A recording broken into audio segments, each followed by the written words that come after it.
Breaking news po mga kababayan. Nako po, eto na. Unang paghaharap ni Senador Alan Cayetano at Direktor Matibag. Si Matibag nagkaigit-igit. Nako po mga kababayan ko. Dito halos pagpawisan ng 2 tabo hanggang 1 banyera dahil sa kabado. Dito po mga kababayan, dinurog din ni Atty. Binluan na abogado ni BP Sara dahil piniga ito na parang damit hanggang matuyo. Hindi alam ang rules of court na Rule 30, Section 22, the rule of evidence. Naku po mga kababayan, dito sabon na sabon itong si Matibag. Laging there's no personal knowledge. Paano ka naging abogado at naging direktor ng NBI kung hindi mo alam ang rule of evidence? Rule 30, Section 22. Dito mga kababayan, napareact tuloy si Atty. Rowena Guanzon. Talagang binira itong si Matibag. Nagkaihi-ihi. Panoorin po natin mga kababayan. Ako, magugulat kayo dito. Ito na ang pasabog. Ang galing naman ng Atty. Binluan.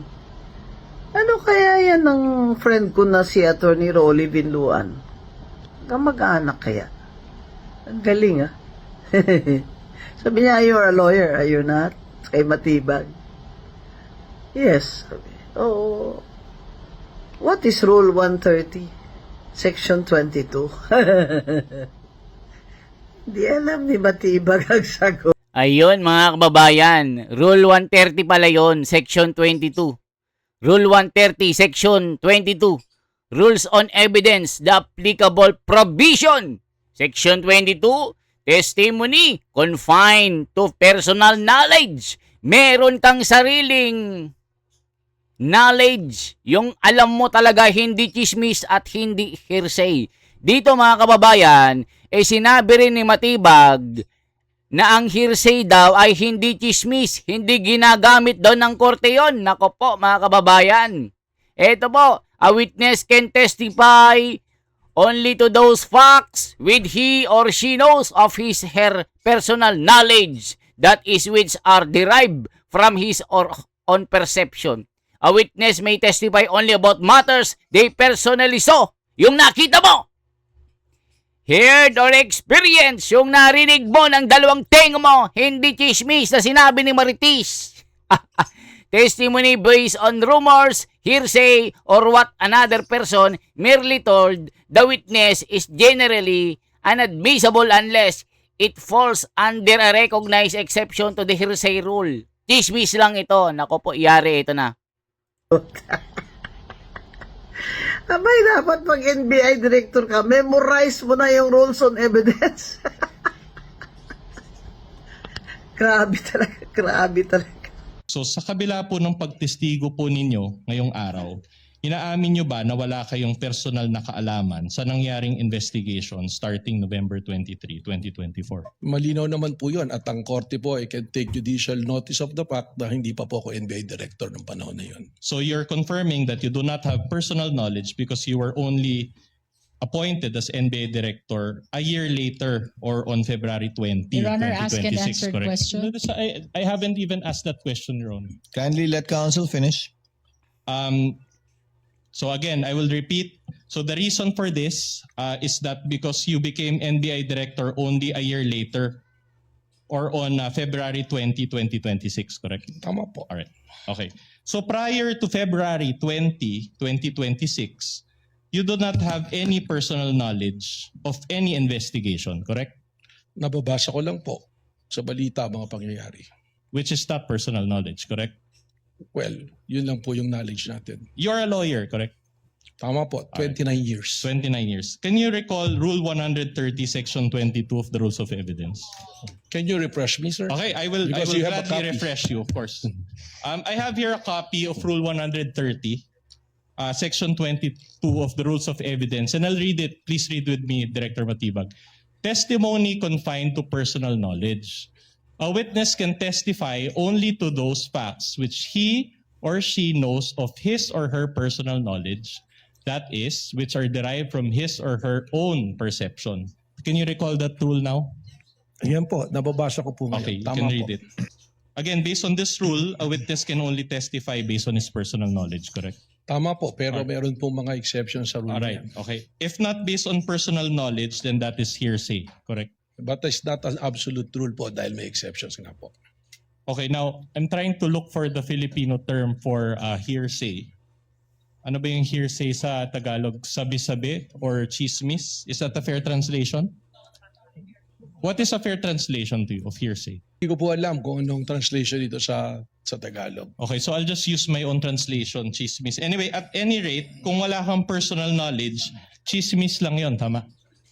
Hindi ko naman po naririnig sa korte, ako'y nag-practice din, kahit di translate sa Tagalog, kahit minsan ko po, hindi ko po narinig ng hearsay ginamit ang salitang chismis. Alright.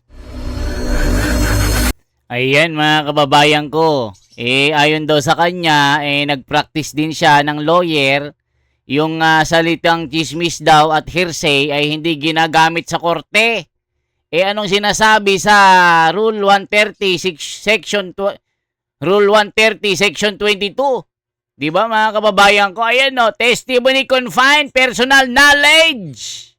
A witness can testify only to those facts which he or she knows or his or her personal knowledge. That is which are derived from his or her own perception. A witness may testify only about matters they personally saw, heard, or experienced. Testimony based on rumors, hearsay, or what another person merely told the witness is generally inadmissible unless it falls under a recognized exception to the hearsay rule. Ayon, matibag. Kaya dito, tibag na tibag ka. Ay, nako po, matibag. Akala namin abogado ka, ayun, tibag na tibag ka. O ito, pakinggan nyo po ito mga kababayan ko. Nayari si matibag dito. Gulpi sarado mga kababayan ko. Gulpi sarado si matibag. Nako po matibag, wala na. Nayari ka dito. Talagang nagkaigit-igit ka na. Di ba mga kababayan, nagkaigit-igit si matibag. O ito pa, pakinggan nyo po ito mga kababayan ko.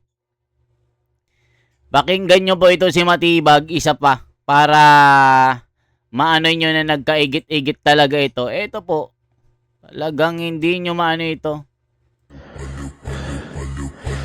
Ayan mga kababayan, kita nyo? Ala ka. Kaninong ulo ang gustong tanggalin? Objection as an answer, Your Honor. So prior to February 20, 2026, you do not have any personal knowledge of any investigation, correct? Nababasa ko lang po sa balita mga pangyayari. Which is not personal knowledge, correct? Well, yun lang po yung knowledge natin. You're a lawyer, correct? Tama po, 29 years. 29 years. Can you recall Rule 130, Section 22 of the Rules of Evidence? Can you refresh me, sir? Okay, I will Because you have a gladly copy. refresh you, of course. I have here a copy of Rule 130, Section 22 of the Rules of Evidence, and I'll read it. Please read with me, Director Matibag. Testimony confined to personal knowledge. A witness can testify only to those facts which he or she knows of his or her personal knowledge, that is, which are derived from his or her own perception. Will you agree with me that a witness can only testify based on his personal knowledge? Your Honor, may I comment to that? These are basic questions, Your Honor. The witness is a lawyer. He is competent enough to answer. I'm trying to look for the Filipino term for hearsay. Ano ba yung hearsay sa Tagalog? Sabi-sabi or chismis? Do you have personal knowledge of the theft incident involving Attorney Lopez's cell phone? Wala po. Wala. Do you have personal knowledge on the buffet in the House of Representatives? Wala po. Wala. Do you have personal knowledge on the person whom VP Sara talked to regarding the BM, FL, and the former speaker? Wala po, dahil Wala. siya nakipag-usap. Alright, okay. My next question is, your wife is also a member of the House of Representatives. That is correct po. And she is Representative Maria. Your Honor, with all due respect, with regards to the wife of the witness is totally irrelevant. It appears that your wife is one of the endorsers. I think he's going to the position if my wife endorses the article of impeachment, yes, my wife is one of the endorsers of the impeachment. Despite that spousal relationship that you admitted, you decided to appear and testify today, correct? But the court did not issue a subpoena for you to appear today. Even if there's no subpoena in Mukha the niya. pre-trial order, I was mentioned to be a witness. Well, I'm a lawyer and I know where you're going. Your Honor, I take exception to that. I don't think Director Matibag knows where I'm going. In fact, I'm moving on to a new point.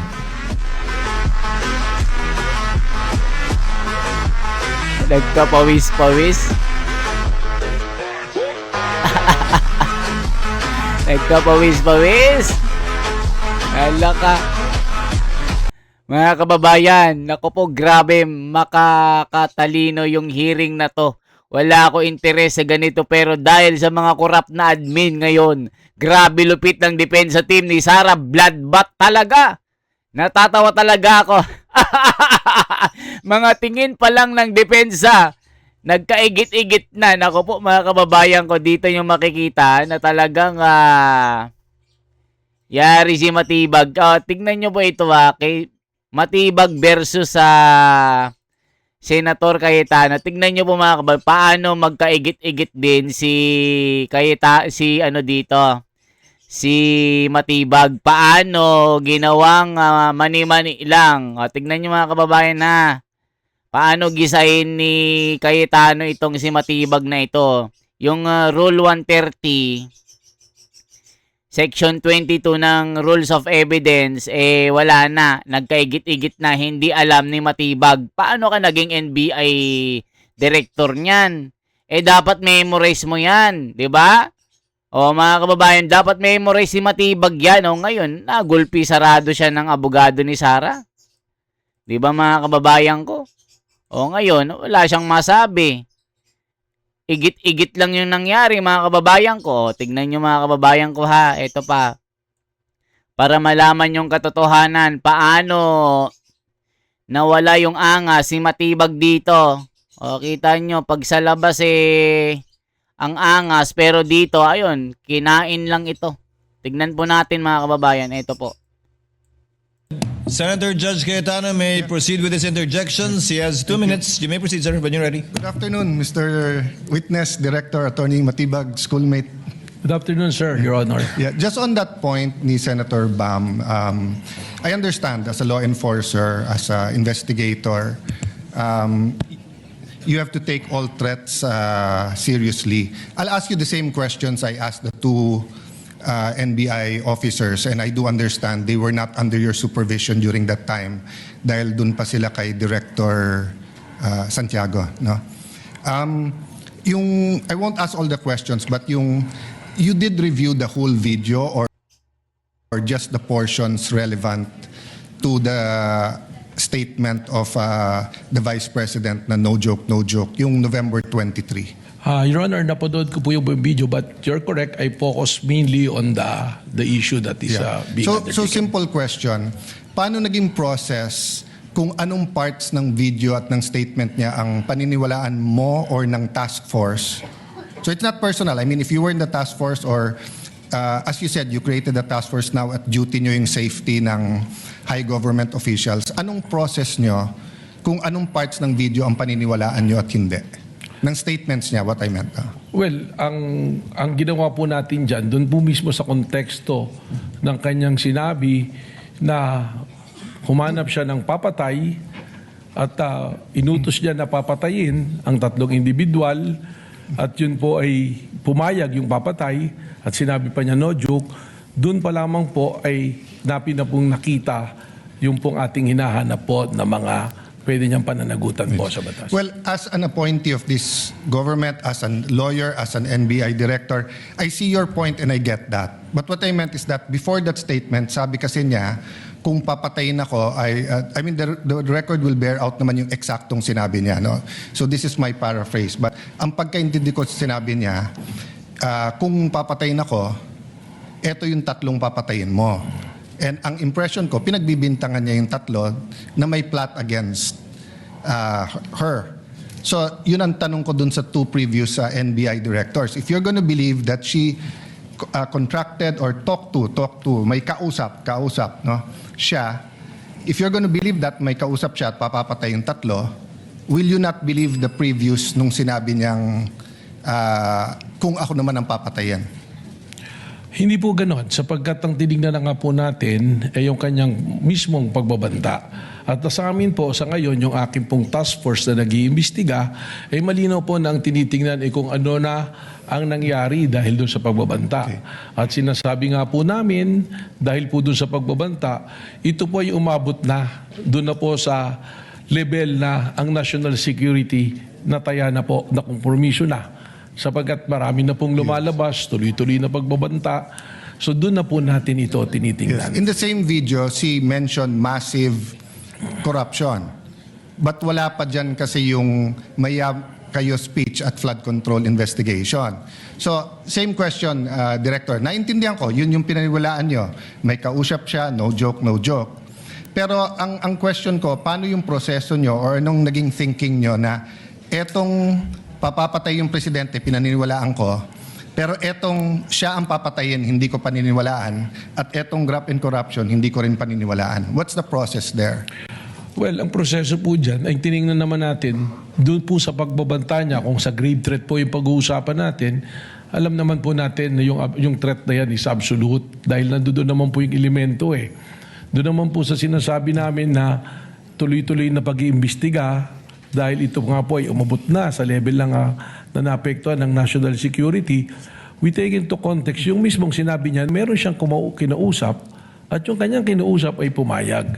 Yung po kanyang sinasabi na kung papatayin ako, that is supposed to be na statement niya sa aming pong pananaw just to cover yung kanyang pagsasabi na siya'y may kinausap para patayin ang ating Pangulo. Okay, I won't argue with you, yun yung proseso nyo. But in the meantime, there were 3 statements, massive corruption, kung papatayin siya, patayin.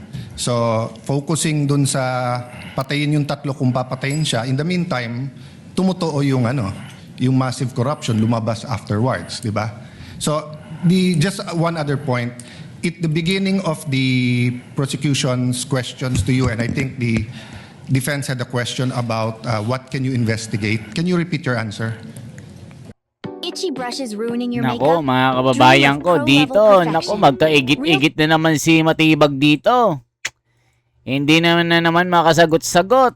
Kanina, binira ni Binluan. Nako, ngayon po, si Senador Cayetano.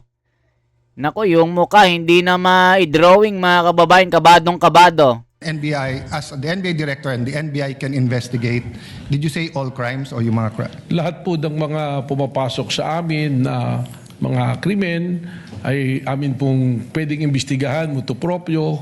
Ganon din po yung mga krimen na meron pong nagreklamo na araw-araw na may pumupunta sa aming tanggapan para magreklamo. Ito po yung aming iniimbestigahan. At meron din pong mga iniimbestigahan kami na inutos po ng Department of Justice, and by the very nature under the Constitution po ng Office of the Ombudsman, they can delegate the National Bureau of Investigation to... So as a general rule, you can investigate any crime motu proprio? More than the investigation of the crime is also the protection of our nationals. Yes. Saka po siyempre siguraduhin na promote ang ating demokrasya hindi nakukompromiso. Yes, but sa investigation lang. So you can investigate any crime. Tama po. Yeah. Isn't that against the Republic Act 10867? The statute that gives statute you of- power? The act reorganizing and modernizing the National Bureau of Investigation. Sabi dito sa inyong Section 4, the NBI shall have the following powers and functions. Undertake and investigate the detection of crimes and offenses enumerated under Section 5. Section 5, may enumeration, human trafficking cases in all airports, extrajudicial, extralegal killings committed by state security forces against media practitioners' activities, killings of justices and judges, violation of 100175, otherwise known Cyber Crime Prevention Act, cases against Interagency Graft Coordinating Council and violations of the Anti-Dummy Law.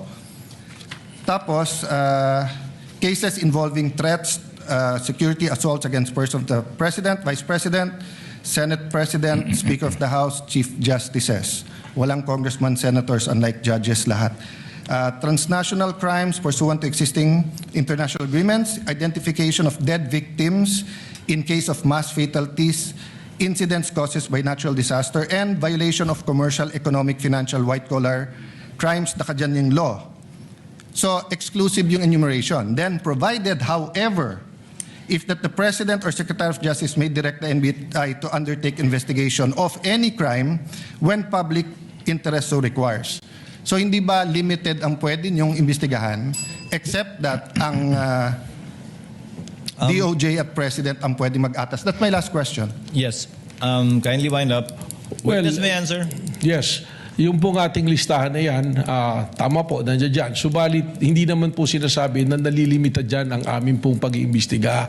Sapagkat malinaw po ang mandato ng NBI that we are the primary investigating body.